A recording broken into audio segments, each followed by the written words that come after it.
All right, now that we have got the project set up, I'm sure everybody's ready to begin coding Space Fighter. So, where do we begin? Well, Logan has selected the Sprite system as the first system we're going to begin creating for Space Fighter. And as we begin creating it, of course, we're going to need to test it, make sure sprites work. And what's going to happen is Space Fighter will just magically begin, and we're going to continue adding on to it. Now, throughout the XNA 101 class, there's been many of times that we've had to deal with sprites, basically getting some sort of texture drawn to a screen. And as we've progressed further and further in this course, we got to a point where we just simply created a sprite class. And that sprite class was able to reference a bunch of information. So let's talk about that for just a second. So here we are, a sprite. And let's say that this sprite happens to be of an asteroid. In creating this guy, we had to specify things like the texture 2D that we were going to reference for the graphic itself, what kind of tiles, TLS, that stands for tiles as of right now. So how many tiles did we have in X? How many tiles did we have in Y? Because recall, the way that the sprite worked, or the sprite system that we had originally put together worked, is that you had a texture, and this texture was broke up more or less into some sort of grid, and then in the cells of the grid you had different images. And if we were to show each image for a specified amount of time and then advance to the next image, you would end up with an animated sprite. So in this particular case, these amoeba-looking things that I've drawn in the cells happen to be asteroids. Just believe me when I say that. So we'd have to come in and specify how many tiles we wanted in this direction, how many tiles we wanted in that direction. We'd do things like a frame count. That was pretty important just in case we didn't want to use all. Like let's say that this guy right here was empty. So instead of calculating automatically how many different tiles we had, we were able to go in there and use a frame count number to figure out an odd offset. Exactly. That would allow for the scenario where, let's say your artist gave you 5 frames that you had to use, and you're looking at this layout here that has 6 cells. Exactly. How do you make a scenario where you can use just 5 of these 6 cells? So we had the frame count for that. We also had the frame rate, so that we knew how fast this guy was going to be animated. And then we created a very simple animation system that would take the frame rate into account and basically set up a frame time remaining that we would count down. And that was the time remaining until we advanced to the next graphic on the sprite sheet. So this is all great. And so you might be thinking to yourself, well, we could just use this, couldn't we? We could. But go ahead, Logan. It looked like you were about to say something. I was going to say, we will. We will use the exact principle we're doing here. That's what right. we need to address is the actual organization of all these fields when we consider a sprite as part of a scene. When we consider a scene that has a lot of sprites, what things do we run into? Right now, when we want to use this old system and instantiate a sprite, don't we have to say something like, you know, here is our texture that we're going to be referencing. Let's say we're going 5 tiles in X, 6 tiles down this way. Our frame count, because this is an odd number for whatever reason, is going to be 9. And well, let me go with something like 7. That makes me happier. And our frame rate is going to be 15. We've got to put all of this information into play every time we want to instantiate one of these sprites. Exactly. All of that information was required by the sprites constructor. And that seemed fine because in our testbed application we had a grand total of 2 sprites. Exactly. So nothing felt extraneous about doing that because we had one setup where we had one of one kind of sprite and one of another kind of sprite, and that was the end. We never had a further need for organization. But here we are with this one asteroid, and he's cruising along, minding his business, and here comes some missile that hits it, and suddenly this guy needs to get broke off into 1, 2, 3 different asteroids, 3 smaller asteroids. We now have 3 new sprites. See this information right here? Now we need that information again. We're going to be using this texture 5 by 6, because this isn't going to change. 7, 15. This will remain the same for every single asteroid that we instantiate. And now let's say that there is a boss that will, for some reason, launch asteroids at you. Now, aside from these 3 lines of code, we have some of the place buried in an entire different place in code that's going to use the same numbers. These numbers are not only redundant, but they're getting very inconvenient because let's say, well, okay, now we've got better graphics, can we have more cells? We need to change these numbers. Where do they exist? Everywhere. Well, I think there's 3 or maybe 4. They're in different places. That's not a scenario you want to get into when you want to be able to manage things. No, not at all. So what we're going to do is we're going to take our sprite class and we're going to break it up into 2 different classes. We're going to continue having our sprite class, but we're now going to create a sprite sheet class.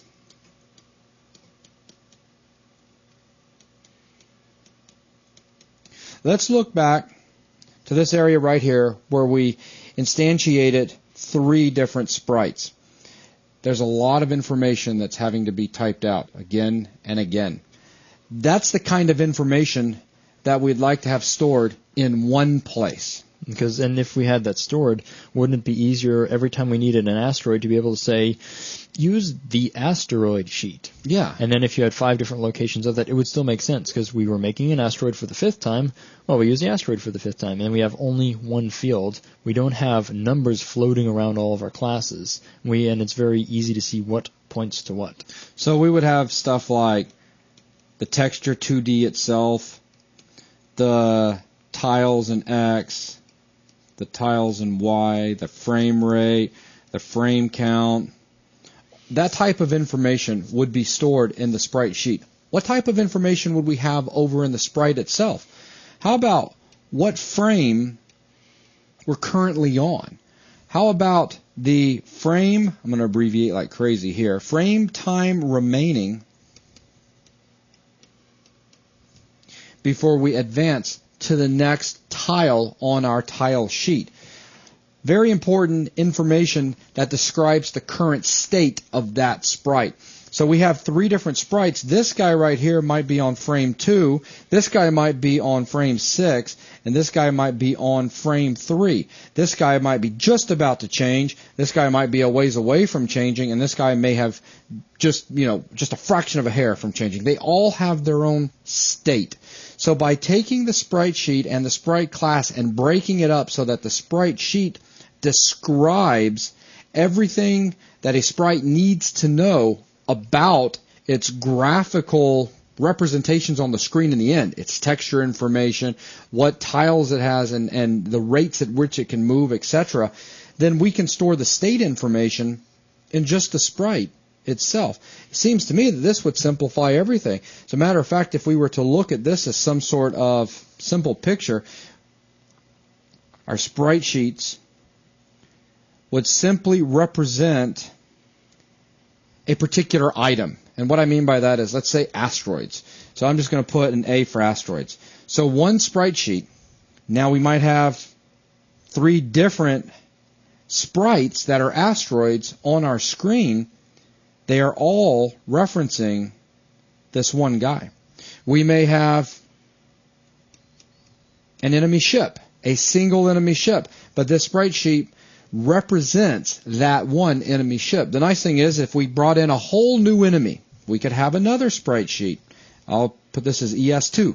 So here we are representing an entirely new enemy with a new sprite sheet. But what I'm trying to get at is for each item that's going to end up in the game, only one sprite sheet is required, which means that when we instantiate that sprite sheet, there's only one time in the game where we're going to need to feed parameters like what texture, how many tiles in X, how many tiles in Y, what's our frame range, rate, count, etc. It's like take the old version, the old sprite system, put a bunch of sprites on the screen, and then start comparing the fields. How many of the fields are unique to each different sprite, and how many of the fields are common to each sprite? Meaning if you have 3 sprites on the screen, which fields are exactly the same between 3, and which fields differ between the 3. If you start breaking those up, you'll find things like the texture 2D, the dimensions, the frame rate, and the frame count. Those are all common. They're almost redundant if you look at them asteroid by asteroid. That's right. So if you group those all into one class, then reference that to each of the unique things. So I'll say, well, what are the unique things? Well, frame and amount of time until the frame changes. Exactly. Those are things that need to be unique to each sprite. So that way we've just organized the data in a more efficient manner because now we need less data per sprite instance because the common data is only instantiated once. Exactly. So this is what we'll be setting up over the next few videos. There's one more thing that I would like to talk about, and that is when dealing with the sprite sheet, we have the possibility of a sprite that can be damageable or not damageable. So there is a new field that we will be adding to the sprite sheet class, and that is going to be the sprite sheet, so that's an SS mode. So the sprite sheet mode is going to more or less say normal, and a normal sprite sheet is damageable.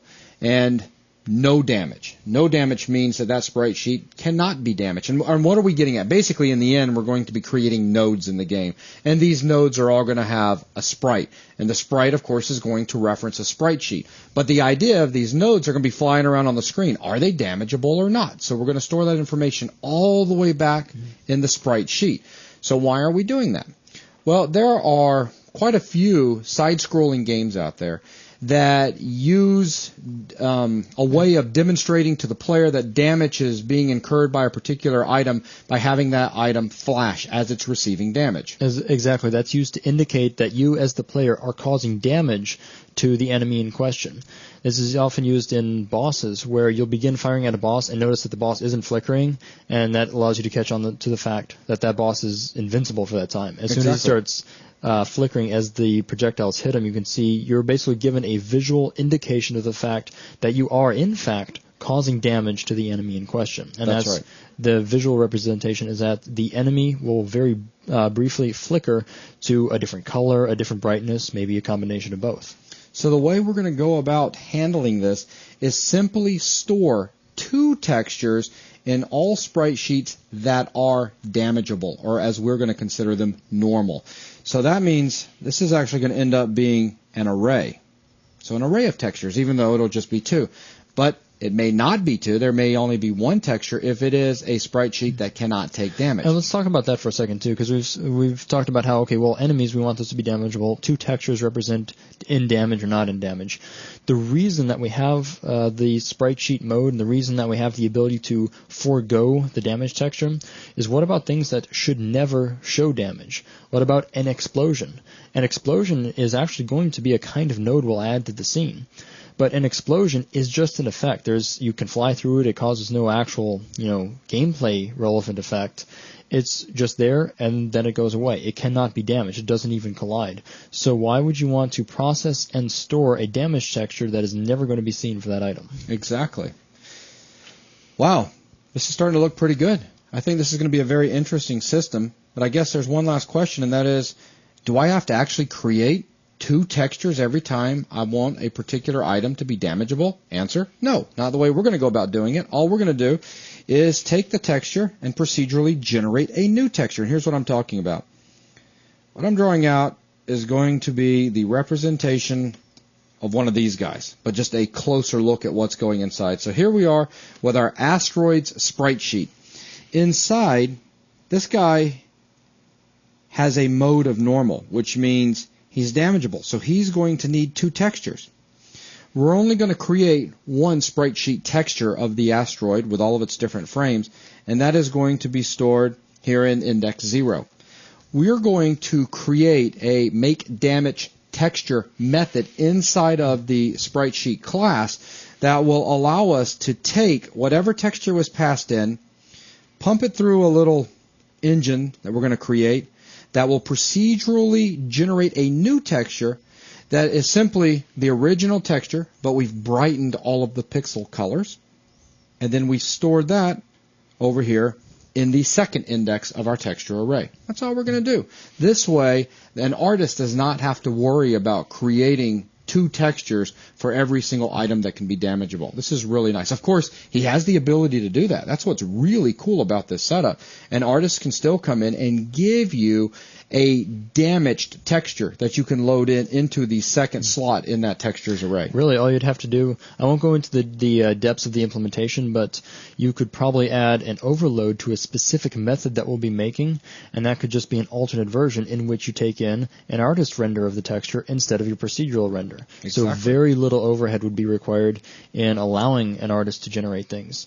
But for you as the programmer, that means if you suddenly want to have damage textures and you don't want to go bug your artist buddy about making a whole brand new copy of every texture, well, just run it through this procedural filter, and you magically have damage versions of all textures. There you go.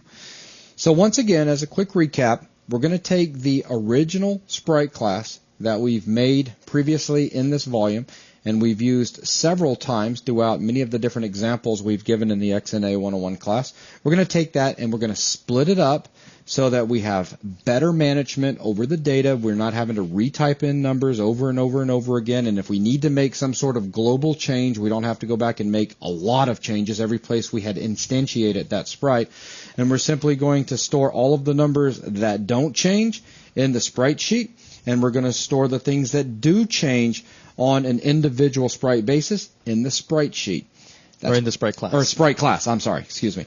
And with that, that's pretty much going to wrap up this video, and in the next video we're going to start out with our sprite sheet, since of course a sprite needs to reference it. So we'll begin with that guy first in creating our new sprite system. So thanks a lot, guys.